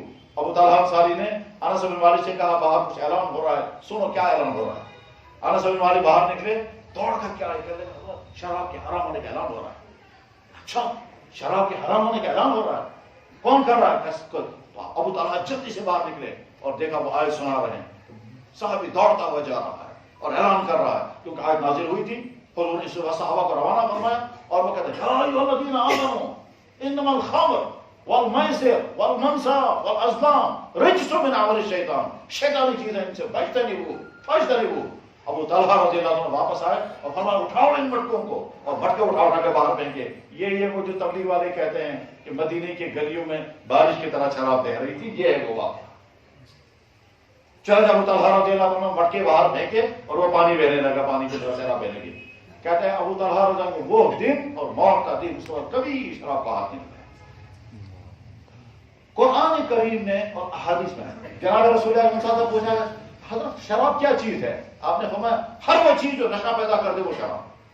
اگر آپ اس وقت شراب کا لفظ استعمال کرتے تو آج کے یہ جتنے منشیات ہیں، یہ انجیکشن اور یہ ٹیبلیٹس اور چرس اور دوسری کیا کیا چیزیں ہیں، یہ ساری نکل جاتی. آپ نے فرمایا ہر وہ چیز جو انسان کو نشے میں مبتلا کر دے وہ شراب.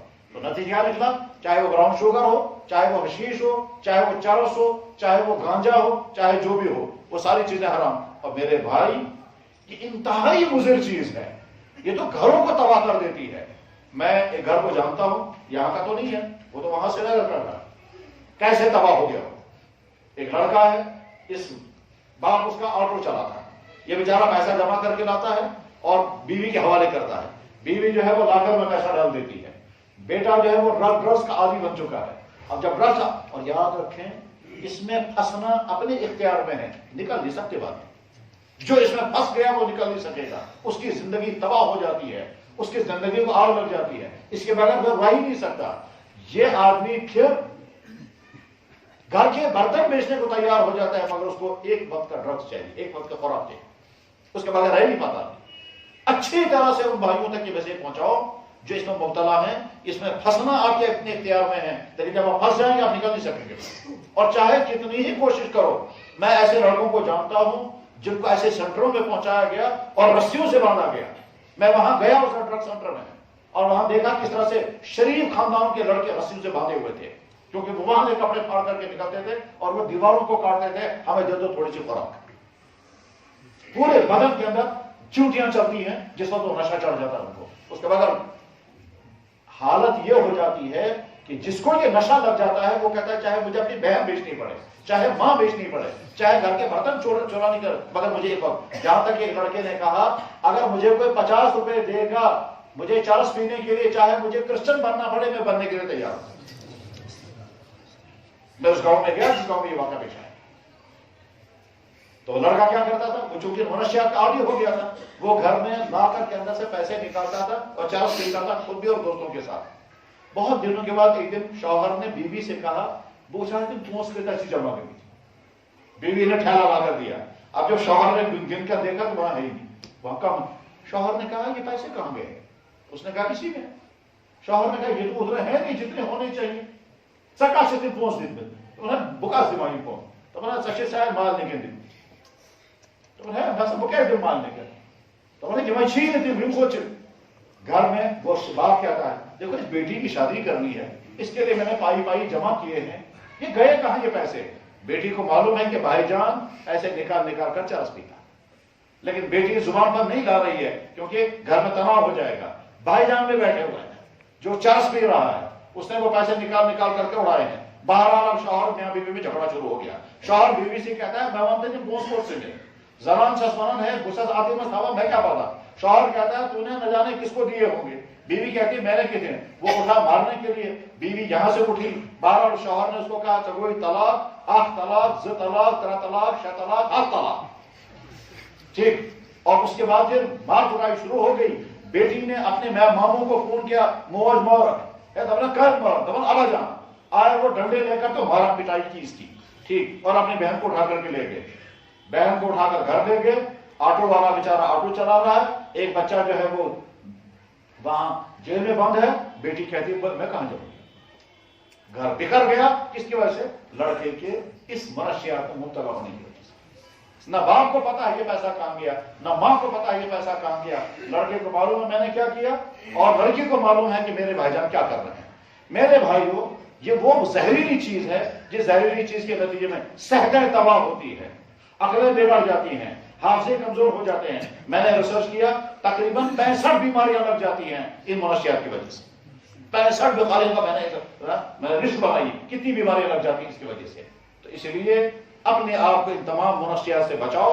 اور جو تمہارے دوست، تمہارے کلاس فیلو، تمہارے کلیگ، تمہارے ساتھی تمہارے کزن جو بھی اس میں مبتلا ہوں، کامیاب بہترین لڑکا وہ ہے جو خود بھی بچے اور ان کو اس میں سے نکالے۔ دوسری خرابی ناجائز تعلقات۔ آج کا دور چونکہ فحاشی کا دور ہے، اور اللہ قرآن کریم میں اللہ تعالیٰ بیان فرماتے ہیں وَإِذَا أَرَدْنَا أَن نُهْلِكَ قَرْيَةً أَمَرْنَا مُتْرَفِيهَا فَفَسَقُوا فِيهَا فَحَقَّ عَلَيْهِ الْقَوْلُ۔ جب میں کسی ملک کو تباہ کرنے کا فیصلہ کرتا ہوں، وہاں فحاشی پھیل جاتی ہے، وہاں ڈرگس عام ہو جاتے ہیں، وہاں گناہ پھیل جاتے ہیں، مال والے جو ہیں وہ گناہوں میں ڈوب جاتے ہیں، پھر میں فیصلہ کرتا ہوں اب ان ملک والوں کو تباہ کرنا ہے۔ ان خرابیوں میں زناکاری بھی ہوتی ہے۔ اس وقت ہمارے کالجوں میں، سکولوں میں، کوچنگ سینٹروں میں، دکانوں پر، مالز میں، شاپنگ سینٹروں میں جو سیکنڈ ٹائر کلچر اور یہ جو دوستیوں کا کلچر ہے اور یہ جو عشق بازیوں کا کلچر ہے، اس کے نتیجے میں نوجوان لڑکے بھی تباہ اور نوجوان لڑکیاں بھی تباہ، ایک بھی پاک دامن نہیں ہے، اور مسلمان سوسائٹی کا حال یہاں بن رہا ہے۔ اس کو کنٹرول کرنے کا راستہ سب سے پہلے والدین کی ذمہ داری ہے۔ اگر والدین یہ ذمہ داری پوری نہیں کریں گے، یاد رکھیں تمہاری اولادیں تمہاری وبال بنے گی۔ اور جناب رسول اکرم صلی اللہ علیہ وسلم کا ایک اہم ترین پہلو یہ بھی تھا، آپ دعا کرتے تھے اس چیز کی جس کی حضور کو کوئی ضرورت نہیں ہوتی تھی، مگر کچھ کی دعا کرتے تھے، جس کا حضور کو خطرہ نہیں ہوتا تھا اور حضور سے دعا کرتے تھے یا اللہ مجھے یہ پریشانی نہیں ہونی چاہیے۔ مثلا اللہ کے نبی نے دعا کی، کیا دعا کی؟ یا اللہ میری حفاظت کریں کہیں میں گمراہ نہ ہو جاؤں۔ اللہم انی اعوذ بک ان اضل، یا اللہ میری حفاظت فرمائیں میں گمراہ نہ ہو جاؤں۔ آگے فرمایا یا اللہ میری حفاظت فرمائیں کہیں میں پھسل نہ جاؤں، یا اللہ میری حفاظت فرمائیں میں کسی کو ظلم نہ کروں، یا اللہ میری حفاظت فرمائیں میں جہالت نہ کروں، اور ایک جگہ فرمایا یا اللہ میرے دل کو نفاق سے پاک رکھیں۔ یہ تمام دعائیں امت کے میسج ہیں، حضور کا کیس نہیں ہے۔ یا حضور فرماتے ہیں یا اللہ میں سستی نہ کروں، اللہ نے اعوذ بک من العجز والکسل، یا اللہ میں سست ہونے سے پناہ چاہتا ہوں۔ اسی طرح سے حضور نے دعا کی یا اللہ میری آنکھ خیانت نہ کرے، اور ساتھ میں دعا کی یا اللہ مجھے ایسی اولاد سے بچانا جو اولاد میرے لیے وبال بن جائے۔ حضور کے گھر میں تو کوئی اولاد ایسی نہیں تھی جو حضور کے لیے وبال بن جاتی۔ جب لڑکا بگڑے گا، جب لڑکی بگڑے گی اور یہ آوارہ ہو جائیں گے، یہ وبال بن جاتے ہیں اپنے والدین کے لیے، اور بعد میں والدین تنگ آ کر کہتے ہیں خدایا ہمیں ایسی اولاد کی ضرورت نہیں تھی جو ہماری وبال بن گئی۔ جناب رسول اکرم صلی اللہ علیہ وسلم نے دعا کرتے ہوئے کہا یا اللہ انی اعوذ بک من امرأۃ تشیبنی قبل المشیب، یا اللہ میں پناہ چاہتا ہوں ایسی عورت سے جو وقت سے پہلے مجھے بوڑھا بنا دے، وامرأۃ تشیبنی قبل المشیب ومن ولد یکون علیہ وبالا، اور ایسی اولاد سے میں پناہ چاہتا ہوں جو میرے لیے وبال بن جائے۔ یہ لڑکا یا یہ لڑکی جو بگڑ گئے، جو آوارہ ہو گئے اور جو ڈرگس میں پھنس گئے، جو غلط زناکاری میں پھنس گئے، یہ وہ اپنے والدین کے لیے وبال بنیں گے۔ حضور اس سے پناہ مانگتے تھے، تو گیا حضور میسج دے رہے ہیں۔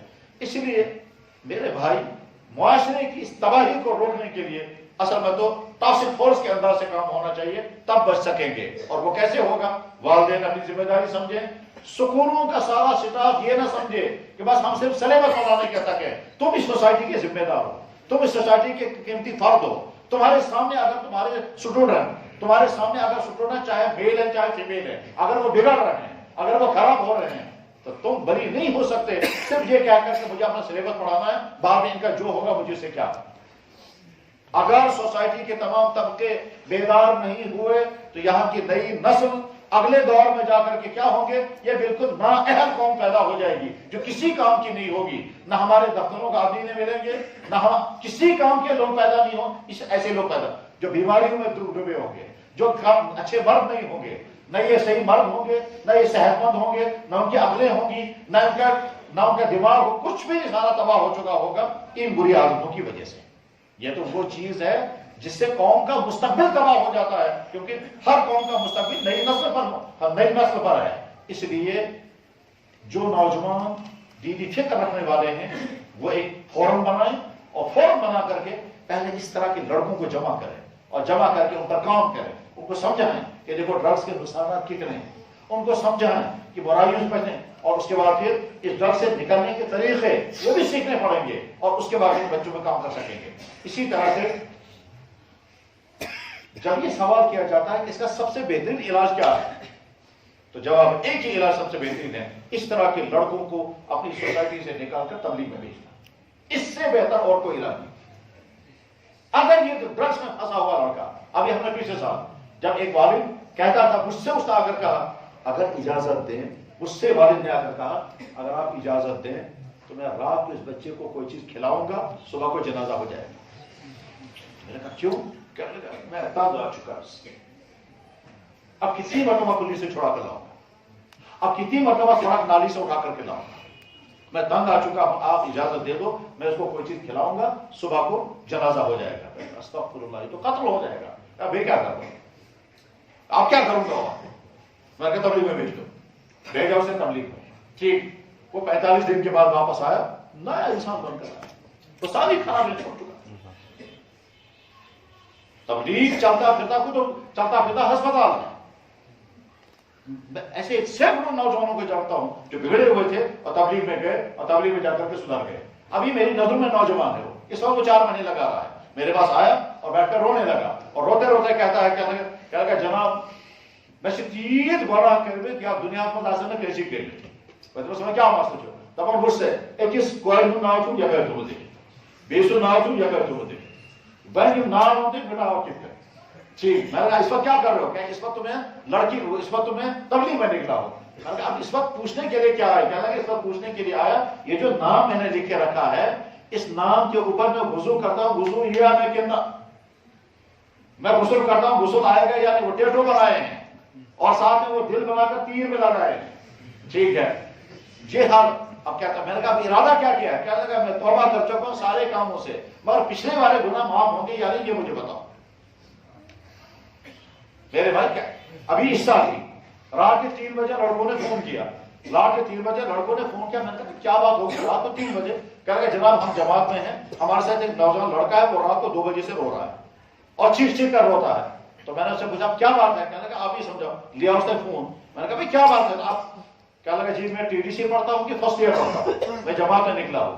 کہتے مجھے یہاں یاد آیا کہ خدا کہہ کر میں ماں میں چھوڑ کہاں گونا جس میں کور ہوتا ہے، بس کیا بنا تب میں تو کہاں گونا چون جس میں کور ہوتا ہے۔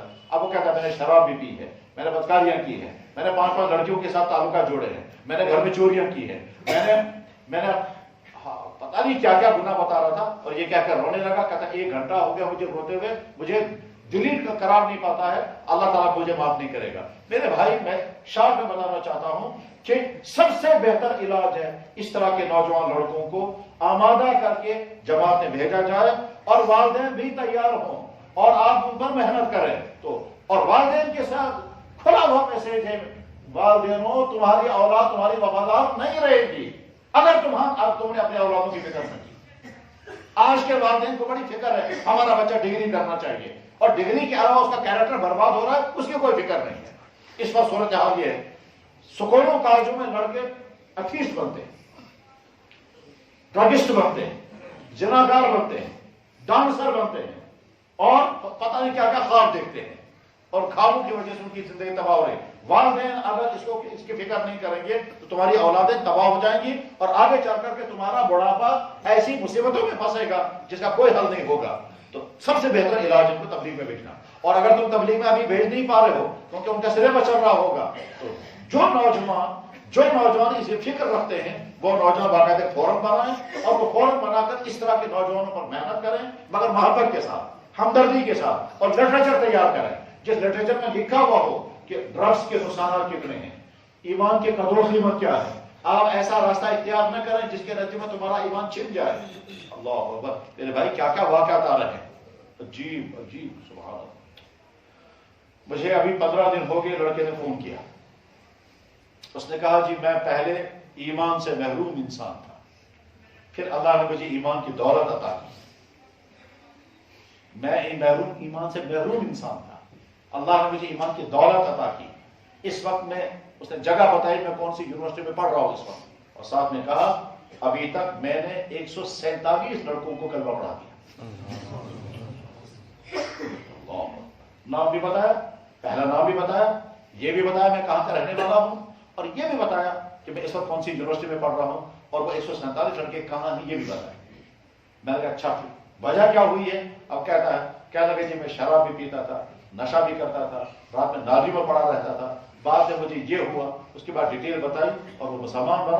اور مسلمان بننے کے بعد اس وقت ایک تو ہائی ڈگری کر رہا ہے، پی ایچ ڈی کر رہا ہے، پی ایچ ڈی کر رہا ہے، 147 کو کلمہ پڑھا چکا ہے. یہ تو 15 دن پہلے کی بات ہے. آج تو اس کا بڑھ چکا ہوگا، کیونکہ اس کا کام ہی یہ ہے.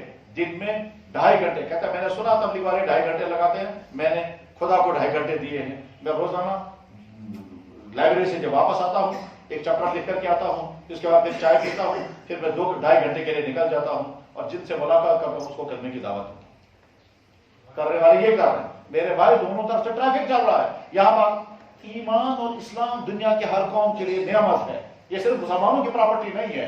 ایمان اور اسلام ترقی دنیا کے ہر انسان کے لیے سلامتی کا راستہ ہے.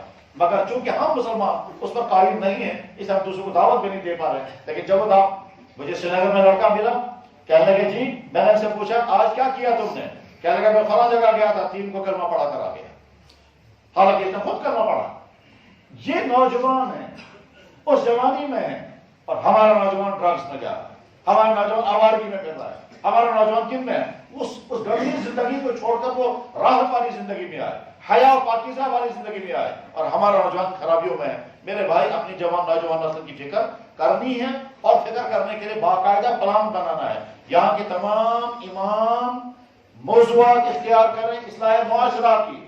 یہاں کے تمام جو سوسائٹی کے ذمہ داران ہیں وہ باقاعدہ لٹریچر شائع کریں، اور ہلکا لٹریچر اور فائدے مند اور مثبت انداز کا لٹریچر، اور اس طرح کے تمام جگہوں تک وہ لٹریچر پہنچائیں. اور جو نوجوان اس ذہن کے ہیں وہ نکلیں اور نکل کر کے ان نوجوانوں تک پہنچیں اور ان کو اس گندگی سے نکالنے کی کوشش کریں. اور اس سلسلے میں حدیث ہے، فرمایا جناب رسول اکرم صلی اللہ علیہ وسلم نے، بدا الاسلام غریب و سعود کما بدا، اسلام اس حال میں شروع ہوا کہ سارے اس سے نفرت کرتے تھے. پھر فرمایا آپ نے، مبارک ان انسانوں کو، فطوبہ، خوشخبری ان انسانوں کو جو فطوبہ للغرباء الذین یصلحون ما افسد الناس، جب لوگوں میں خرابیاں پیدا ہوئی ہوں گی اس وقت سدھار کی محنت کریں گے. جب ڈرگس میں لوگ پھنس رہے ہوں گے ہم کو نکالنے کی کوشش کریں گے. جب زناکاری میں لڑکے اور لڑکیاں پھنس رہی ہوں گی ہم کو نکالنے کی کوشش کریں گے. کتنے نادان ہیں وہ والدین جو فیشن کے شوق میں، جو ڈگریوں کے شوق میں اپنی بیٹیوں کو ان جگہوں پر پہنچ رہے ہیں، بھیج رہے ہیں جہاں ان کی عصمتیں لٹ جاتی ہیں اور جہاں وہ عصمتیں کھو کر کے واپس آ رہی ہیں. ٹھیک ادھر سے چونکہ عمریں کچی ہے، اس کچی عمر میں اسے پتہ نہیں چلتا کہ میں کیا کر رہی ہوں. ایک عورت کے پاس سب سے قیمتی ترین چیز اس کی عصمت ہے. ہم نے وہ تاریخ دیکھی پڑھی ہے جس تاریخ میں عورتیں کنویں میں چھلانگ لگاتی تھی مگر اپنی عصمت کو داغ نہیں ڈالنے دیتی تھی. اور جب کسی قوم کی حیا مٹ جاتی ہے اس کے بعد فخر کے ساتھ ان کی بیٹیاں عصمت فروشیاں کرتی ہیں اور ساتھ میں کہتی ہیں ہم تو ہائی فائی بن گئے. تو کیسے بے غیرت ہو گئے وہ والدین، جو والدین یہ تو فکر کر رہے ہیں کہ ہماری بیٹیوں کو ڈگریاں ملے، مگر اس کی فکر نہیں ہے کہ اس ڈگری کے لیتے لیتے اس کی عصمتیں کتنی جگہوں پر لٹ جاتی ہیں. بڑے فخر کے ساتھ کہتے ہیں فلاں میرا روم پارٹنر، میں اس کے فلاں روم پارٹنر ہوں. میرے بھائی، اپنی بیٹیوں کی، اپنے بیٹوں کی فکر والدین کی ذمہ داری، اماموں کی ذمہ داری، سوسائٹی کے جو اپر کلاس ہے ان کی ذمہ داری. کاش ایسا ماحول بنے ہم یہاں کے کالجوں میں جائیں، ہم یہاں کی سکولوں میں جائیں، یہاں کے کوچنگ سینٹروں میں جائیں اور وہاں جا کر ان سے کہیں تمہیں مستقبل کا اچھا مستقبل بنانا ہے تو اپنے کیریکٹر کو بچاؤ. اچھا کیریئر ڈیپینڈ کرتا ہے اچھے کیریئر، اچھے کیریکٹر پر. کیریکٹر اچھا ہوگا تو کیریئر اچھا بنے گا، اور کیریکٹر اچھے بننے کے لیے ضروری ہے ڈرگس نہ ہو، زناکاری نہ ہو، فحش کام نہ ہو، وقت برباد نہ ہو، موبائل کی غلط یوزنگ نہ ہو. یہ ساری چیزیں نہیں ہوگی آپ کا کیریکٹر بچے گا. آخر میں اگر میں میسج دینا چاہوں گا تو میں کہہ سکتا ہوں میرے نوجوان بھائیوں، 4 چیزوں کی حفاظت کرو. نمبر 1 اپنے ایمان کی، نمبر 2 اپنے کیریکٹر کی، نمبر 3 اپنے اخلاق کی، نمبر 3 اپنی صحت کی حفاظت کرنے کے معنی ایسی تمام چیزیں ایوائڈ کرو جن میں ٹیسٹ تو بہت ہے مگر فائدہ کچھ بھی نہیں ہے. ہمارے مارکیٹوں میں بہت ساری ایسی چیزیں ہیں جن میں مزہ بہت ہے مگر اس میں طاقت کچھ بھی نہیں ہے، اور لوگ جو ہے وہ کھا رہے ہیں صرف مزے کے لیے. فاسٹ فوڈ کی بہت ساری قسمیں، جنک فوڈ کی بہت ساری قسمیں. میں نے یہاں بورڈ وہ بھی دیکھے اگر نادان ہیں اپنی قیمتی چیزیں چھوڑ کر کے یہ چیزیں کھائیں گے جن چیزوں کے کھانے سے کچھ نہیں. یہاں تمہارا وہ گاؤں کی روٹیاں، وہ تمہارے گاؤں کی سبزیاں، وہ تمہارے گاؤں کی سیدھی سادی چیزیں بے انتہا مفید ہیں شہروں کی ان مزیدار چیزوں سے جو تمہاری صحتوں کو تباہ کرے گی. اب تم نہیں سمجھ سکتے ان کو. ہم نے ان کو پوری دنیا کے حالات کو دیکھ کر کیا کہ یہ ساری چیزیں، یہ جنک فوڈ اور یہ فاسٹ فوڈ اور یہ پیزے، یہ سارے وہی چیزیں ہیں. تمہارے گھر کی چیزیں بے انتہا طاقتور ہے. تمہارا گھر کا سیدھا سادہ دودھ، تمہارا گھر کا سیدھا سادہ گھی، وہ مکی کی موٹی روٹیاں، وہ ان کے کیک پیسٹری سے کہیں زیادہ مفید ہیں. اپنی صحتوں کی حفاظت، اپنے ایمان کی حفاظت، اپنے کیریکٹر کی حفاظت، اپنی عادات کی حفاظت، اپنی صحت کی حفاظت. اگر ان 4 چیزوں کی حفاظت کرنے میں آپ کامیاب ہوں گے تو آپ کا فیوچر بہتر سے بہتر ہوگا. اور اگر خدا نہ خواستہ آپ کا ایمان چھن گیا، یا ایمان تو بچا رہا آپ کا مگر آپ کی عادتیں بگڑ گئی، آپ ڈرگسٹ بن گئے، آپ فضول خرچی میں ڈوب گئے، آپ ماں باپ کے نافرمان بن گئے تو تباہ ہو جائیں گے. اور اگر آپ نے اپنی کیریکٹر کو بتایا مگر صحت کو نہ بچا سکے، اور صحت کو نہ بچا سکے کا مطلب ایسی چیزوں کی عادت لگے. یاد رکھیں یہ کرکرے کھانے کی اور لیزیں کھانے کی جب عادت پڑ جاتی ہے، اللہ اکبر، کیا دنیا کے لوگ 8 آنے کے آلو 20 روپے میں بکتے ہیں. وہ جو لیز کا پیکٹ ہوتا ہے اس میں سے 8 آنے کا آلو فرائی کر کے اس کو بھرا گیا ہے اور اس کو اتنا موٹا بنایا گیا. خریدتا ہے آدمی 20 روپے کا، تو 20 روپے کا خریدتا ہے، 8 آنے کا آلو کھاتا ہے. آپ کو اندازہ نہیں ہوگا یہ لے جو کرکرے جو ہیں یہ 3000 روپے کلو کا آلو بنتا ہے، وہ کھا رہے ہیں ہم لوگ. اس کے مقابلے میں آپ کے گھر کا وہ سیدھا سادہ انڈا وہ بہت زیادہ مفید ہے وہ مقابلے ان چیزوں کے. تو فاسٹ فوڈ کو اوائڈ کریں، جنک فوڈ کو اوائڈ کریں اور اپنی صحت کو بچائیں. راتوں کو جاگنا، نیٹ پر جاگتے رہنا، آپ اپنی صحت کو تباہ کر رہے ہیں. صحت چاہتی ہے اس زمانے میں صحیح نیند ہو، وقت پر سویا جائے، صحیح غذائیں ہوں اور برے خیالات سے اپنے آپ کو بچائیں. یہی وجہ ہے کہ اس وقت صحتوں کا حال یہ ہے. نوجوان لڑکے کڈنی فیلئر، نوجوان لڑکے ہارٹ پیشنٹ، نوجوان لڑکوں کو پریشر انکنٹرول، جو بیماریاں بڑھاپے میں ہوا کرتی تھی وہ آج کے نوجوانوں کو ہو رہی. وجہ اس کی ہے. بہرحال خلاصہ یہ 4 چیزوں کی حفاظت، ایمان کی، عادات کی، کیریکٹر کی اور صحت کی. ان 4 چیزوں کی حفاظت کرنے کے لیے آپ کو خود اپنے آپ سے لڑنا ہوگا اور اپنی سوسائٹی سے لڑنا ہوگا. آپ کے کالج میں، آپ کے کوچنگ سینٹر میں ان 4 چیزوں کو تباہ کرنے کے محرک موجود ہیں. آپ کو ان سے مقابلہ کرنا ہوگا اور اگر مقابلہ کرنے میں کامیاب ہو گئے تو آپ کا فیوچر اچھے سے اچھا بنے گا. اور اگر کامیاب نہیں ہوئے تو خدا بچائے تم دیکھنے میں تو بہت اچھے ہوں گے مگر آپ کا فیوچر تباہ ہو چکا ہوگا. ایمان چھن چکا ہوگا. اگر ایمان بچا ہوگا تو کیریکٹر تباہ ہوا ہوگا اور اگر کیریکٹر بچا ہوگا تو صحت تباہ ہوئی ہوگی. کامیاب ہوا ہے کہ 4 چیزوں کی حفاظت کر کے دکھائے. اور پھر اگر ہم حضور کا میسج سمجھیں تو ہمارے کندھوں پر دین کی ذمہ داری تھی. اللہ کے نبی علیہ السلام نے، میں نے شروع یہاں سے کیا تھا، حضور نے اخیر میں پالیسی اپنائی تھی، تمام دین کے اہم کام جوانوں کے کندھے پر ڈال دیے تھے. تو ہم کو تو دین کے سارے اہم کام اپنے کندھوں پر لینے تھے. اس وقت دنیا میں اسلام پر جو اعتراضات ہیں ان اعتراضات کا جواب ہمیں دینا تھا. اس وقت لوگوں سے اسلام کے متعلق غلط فہمیاں ہیں اور غلط فہمیاں ہمیں دور کرنی تھی. اس وقت دنیا کے سامنے رول ماڈل چاہیے، ہمارا نوجوان رول ماڈل بننا چاہیے تھا. اس وقت دنیا کے سامنے پاک باز عورت کا ماڈل چاہیے، ہماری بیٹیاں کا رول ماڈل بننی چاہیے تھی. مگر اس کے مقابلے میں جو باہر کا انفیکشن ہے اسی انفیکشن میں ہم بہتے جا رہے ہیں. یہاں تک کہ ایمان کا بھی سودا کر رہے ہیں، یہاں تک کہ اپنی قسمتوں کا بھی سودا کر رہے ہیں اور سمجھتے ہیں ہم بھائی ہیں. انشاءاللہ ہم عہد کر کے اٹھیں گے کہ اپنی جوانی کی بھی حفاظت کریں گے اور دوسروں تک یہ میسج پہنچائیں گے.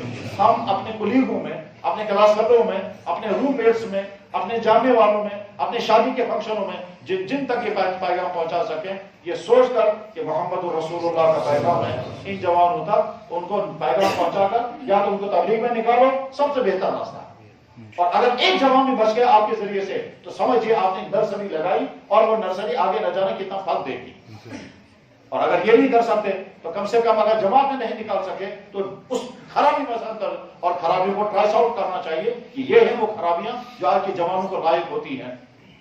اگر ہم اس میں استعمال ہو گئے تو بہت قیمتی مشن میں شمار ہو گئے. اور اگر خدا نہ خواستہ ہمارے سامنے یہ ہوتا رہا اور ہم اس کی پرواہ نہیں کی تو قرآن کا اعلان ہے وَاتَّقُوا فِتْنَةً لَا تُصِيبَنَّ الَّذِينَ ظَلَمُوا مِنكُمْ خَاصَّةً. یاد رکھو کچھ خرابیاں وہ ہیں کہ ان خرابیوں پر جب سزا آئے گی تو صرف مجرموں کو نہیں آئے گی، وہ سزا جب آئے گی تو نیک بھی اس سزا میں لپیٹے جائیں. اللہ جل شانہ ان باتوں کو کہنے والے کے لیے بھی مفید بنائے، سننے والے بھائیوں کے لیے مفید بنائے. وآخر دعوانا ان الحمد للہ رب العالمین.